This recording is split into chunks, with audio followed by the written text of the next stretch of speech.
hands didn't sweat. I've never been the kind of man who sweats. 41 years in commercial construction taught me that the moment you let your hands shake, everyone around you knows you're afraid. And I was not afraid. I was 63 years old, standing in the back of a banquet hall in Columbus, Ohio, wearing a navy blazer I'd bought off the rack at JCPenney's 6 years ago.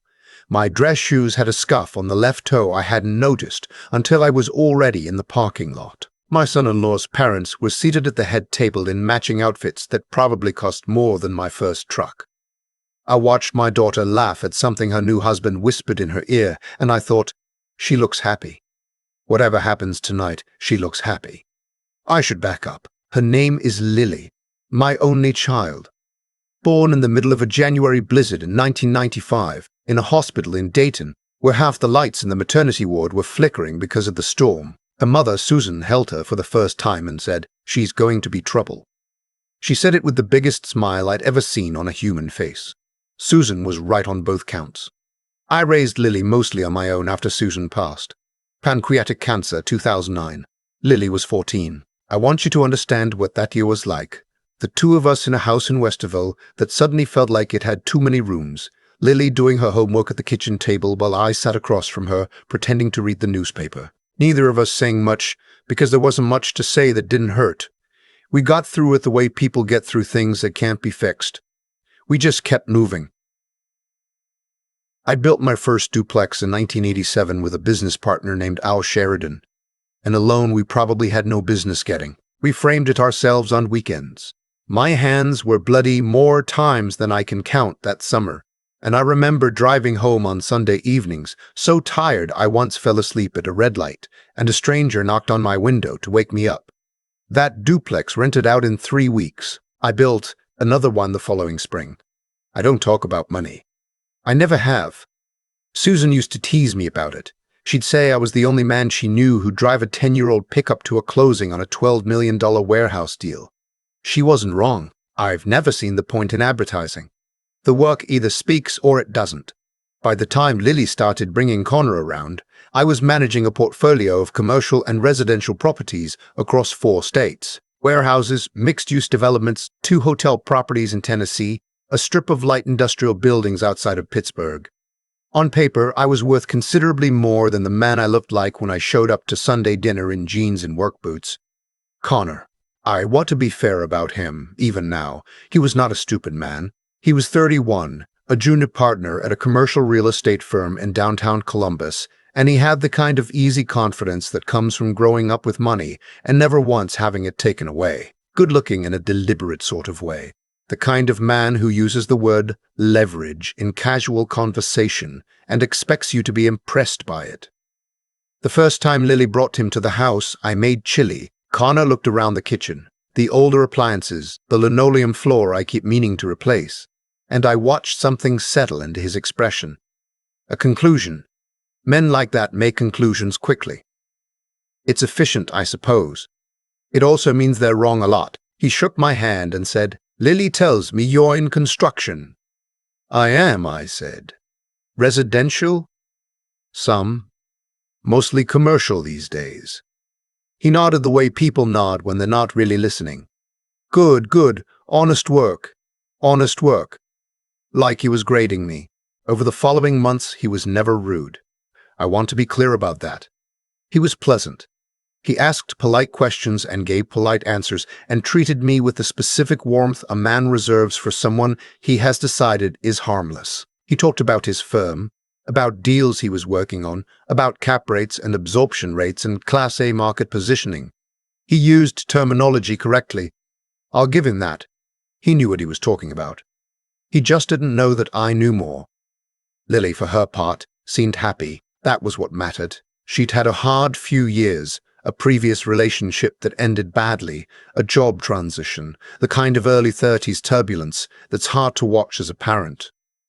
Connor steadied her, or seemed to. I told myself that was enough. His parents were another matter. His father, Don, ran a mid-size insurance brokerage in Cincinnati. Successful enough. His mother, Beverly, did not work and spent considerable energy making sure everyone was aware of the charitable organizations she sat on boards for. They were not unkind people. but they were the sort of people who organized the world into categories, the right neighborhoods, the right schools, the right clubs. And once they placed you in a category, you stayed there. I was in the category labeled Lily's father, the contractor. His mother pulled Lily aside at an engagement party to talk about aligning family cultures. I heard about it third hand and let it go. His father once asked me, over drinks at a rehearsal dinner planning meeting, whether I'd thought about retirement. I told him I enjoyed working. He patted my shoulder and said, "Well, there's no shame in what you do." I smiled and drank my bourbon. I did not say, "I own the building your son's office is in." I own the building your son's office is in. Has been in for 3 years. I signed that lease personally. His firm pays me, pays my LLC, which traces back to a holding company, which traces back to me. Just under $18,000 a month for 4,000 square feet on the 14th floor of a building I acquired in 2019 as part of a larger portfolio deal. I know this because I reviewed the lease renewal 6 months before the wedding. I didn't plan for any of what happened that night. I want to be honest about that. I was not sitting at table 12 with a scheme. I was sitting at table 12, eating chicken masala and watching my daughter dance with her husband, and feeling, if I'm being truthful, a complicated kind of lonely that I hadn't expected. You spend 30 years doing everything for one person, and then one evening you sit at a banquet table and watch them begin their real life. And it's a lot. It's a good kind of pain. But it's still a pain. The speeches started around 8:30. His best man went first, funny enough, a little long. His maid of honor, Lily's college roommate, a woman named Joelle, who I've always liked, gave a speech that made half the room cry, including me. I wasn't ashamed of that. Then Connor stood up. He tapped his glass and smiled at the room, and I thought, here we go, something nice. And for a minute it was. He talked about meeting Lily, about the first date, a rooftop bar downtown, about the moment he knew she was the one. Standard stuff, delivered well. He had good timing. He probably practiced. Then he said he wanted to say something about family. He talked about his own parents, their success, their values, the work ethic they'd instilled in him. He thanked them by name. His mother dabbed her eyes. Then he said, and I'm going to give you the closest thing to his exact words that my memory will allow. He said, I also want to acknowledge that Lily comes from a different kind of background, a simpler one. And I think it's actually one of the things that makes her so grounded. She didn't grow up with advantages. She grew up watching her father work with his hands. And there's something, he paused, choosing the word carefully, humble about that, about knowing your place. The room went quiet in the specific way rooms go quiet when something has been said that cannot be unsaid. Joelle looked at me from across the room. A few other people did too. Lily's face had gone very still. He raised his glass. To simple beginnings, he said. People drank. Not everyone, but most of them. I set my glass down. I am 63 years old, and I have buried a wife and raised a daughter alone and built something from nothing with my hands, and I have never once asked anyone to recognize that. I've never needed a room full of people to understand what I am. But I sat there in my JCPenney blazer and I thought about Lily at 14, sitting across from me at the kitchen table, not saying much. I thought about the blizzard the night she was born. I thought about the Sunday evenings in 1987 driving home with bloody hands. I thought, not tonight. I stood up. I didn't rush. I walked to the front of the room the same way I've walked into every difficult meeting in my adult life. Unhurried, quiet, like I belong there. Because I do. I flagged down the MC and asked for the microphone. He looked uncertain. I gave him the look I give contractors who are about to tell me something I don't want to hear. He handed me the microphone. The room was still very quiet. I want to thank Connor for that toast, I said. I've thought a lot about what I want to say tonight, and I've decided to say something true. I reached into my jacket pocket and took out 2 pieces of paper.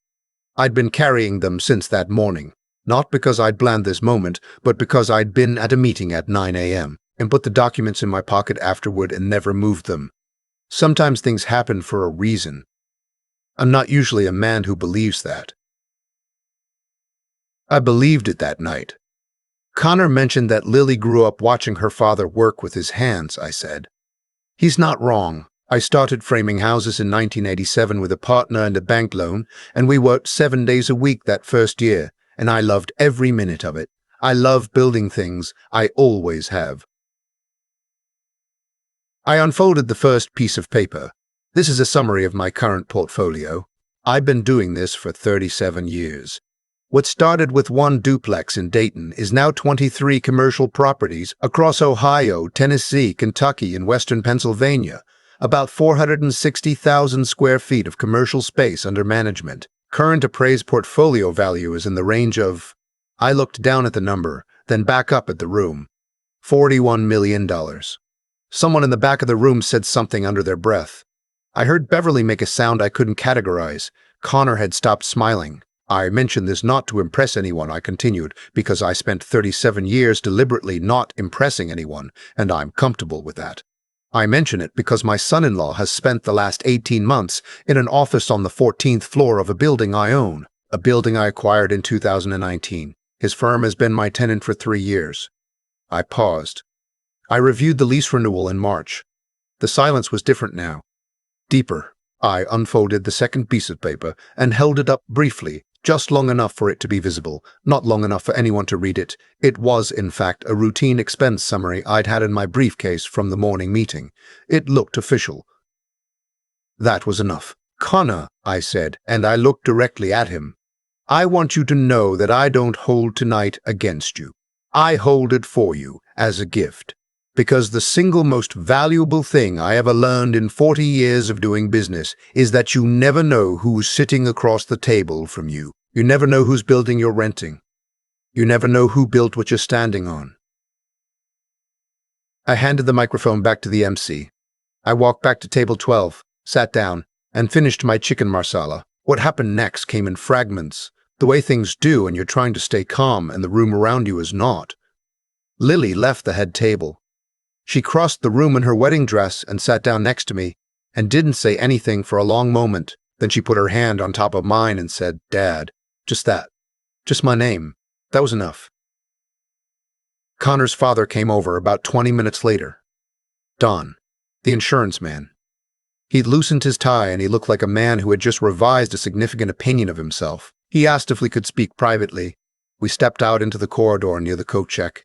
He said, "I had no idea." I said, "I know." He said, "Why didn't you ever?" "Because it's not what I lead with," I told him. "It never has been." He was quiet for a moment. Then he said, "I owe you an apology. Beverly and I both do." He said it plainly without performance, and I respected him for it. He was, at the end of the day, a man who knew how to take a loss. I told him the apology wasn't necessary. I meant it. What I did not tell him, what I told no one that night, was that the previous week I'd received an inquiry from Connor's firm about renewing the lease on the 14th floor. They wanted to expand. 2 additional offices. Another year at a slightly reduced rate. My property manager had forwarded to me and asked how I wanted to handle it. I hadn't answered yet. I thought about it on the drive home that night, alone in my truck. A 2019 Ram. Same model I've driven since 1994. Just newer. Going north on 270 through the dark. I thought about Lily's face during that toast. The way it had gone still. The way she'd crossed the room in her wedding dress afterward. I thought about Connor. He was not at his core a bad man. He was a man who had been told all his life that the world sorted itself into people who mattered and people who didn't. And he had never once been given a reason to question that. Until tonight. That's an education that's hard to get. Most people go their whole lives without it. I emailed my property manager the next morning and told him to proceed with the renewal at current rates. No expansion, but no increase either. A flat renewal. Stable ground. I'm not a man who destroys things for the pleasure of it. I've spent 40 years building. You don't spend 40 years building and then turn around and burn something down because you're angry. Anger is cheap. What I did at that microphone was not anger. It was something else. Something quieter. The following spring, Lily and Connor came to dinner. My kitchen. My chili. Same table where I'd first met him. He was different. Not transformed. People don't transform. Not really, but different in the way a man is different when he's carrying new information about the world and hasn't quite figured out where to put it yet. He asked me questions that night, real ones. About how I'd structured the early deals, about the Tennessee properties, about what I saw coming in the industrial sector. He listened to the answers. After dinner, while Lily was in the other room, he said to me, "I want to apologize for the toast." "You already did," I said. "Lily passed it along." "I know. But I wanted to say it to you directly." I looked at him for a moment. He held my gaze. "All right," I said. "Apology accepted." He nodded. I poured him more coffee and we talked for another hour about commercial real estate, about vacancy rates in secondary markets, about interest rates and cap compression, about whether Columbus was going to keep growing the way it had been. He was smart. He'd always been smart. He was just finally smart enough to know what he didn't know. Lily walked back in halfway through and found us talking at the kitchen table, and she stopped in the doorway and looked at us both, and I could see her deciding not to ask any questions. She just went to the counter and poured herself a cup of coffee and pulled up a chair and joined in.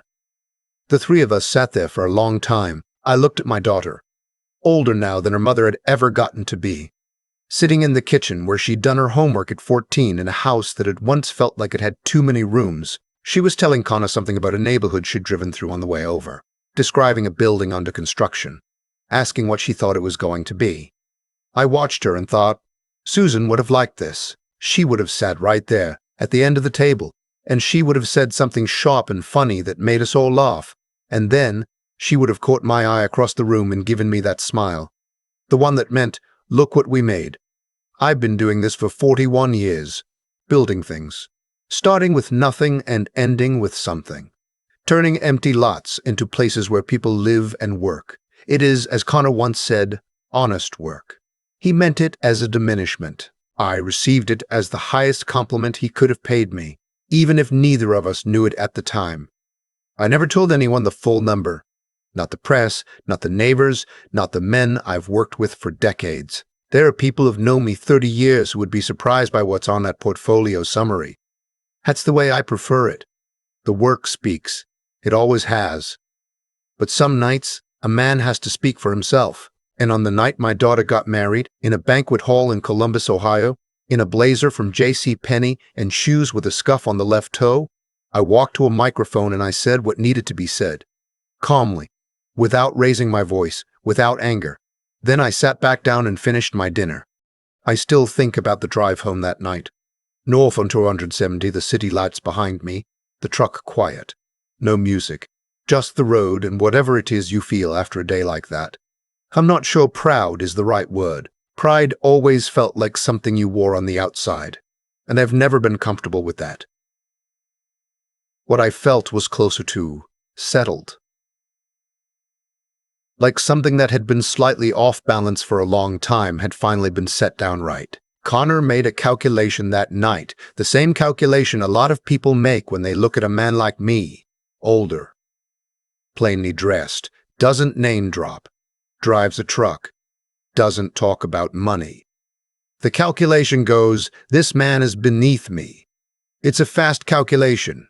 It feels efficient, and it is almost always wrong because the calculation skips the most important variable, character, what a person has actually built, what they've endured, what they chose to do when no one was watching and there was no reward for doing it right. I built my first duplex with bloody hands, and a loan I wasn't sure I could repay. Nobody gave me a starting position. Nobody introduced me to the right people. There was no inheritance, no safety net, no family name that opened doors. There was just the work, and the decision to show up for it every single day, and the patience to let it compound over time. 37 years of that. That's not something you can see in a man's blazer or his truck or his shoes. But it's there. It's always there. What I've come to understand, not from books, but from 4 decades of building things and watching people, is that how a person treats someone they believe to be beneath them is the clearest picture you'll ever get of who they really are, not how they treat their boss, or their clients, or the people they need something from. How they treat the man at the table they think doesn't matter. That's the test. Connor failed it. He wasn't malicious. He was just careless the way people are careless when they've never had to be careful. And here's what I know about that kind of carelessness. It costs you. Maybe not immediately, maybe not in front of anyone, but choices have consequences that follow their own quiet timeline. Connor spent 3 years paying rent to the man he called simple. That irony wasn't something I engineered. It was just the natural result of the way things actually work. That effort and persistence accumulate into something real, whether or not anyone is paying attention. What I hope Lily carries from all of this is not the drama of that night, but something quieter, that the most durable things are built slowly, without applause. That real intelligence is knowing the limits of what you can see, and that the ability to keep going, when it's hard, when no one acknowledges it, when the work is unglamorous and the reward is distant. That is not a small thing. That is, in the end, the only thing that actually builds a life. I finished my dinner. I drove home. The next morning, I went back to work. That's all I've ever known how to do.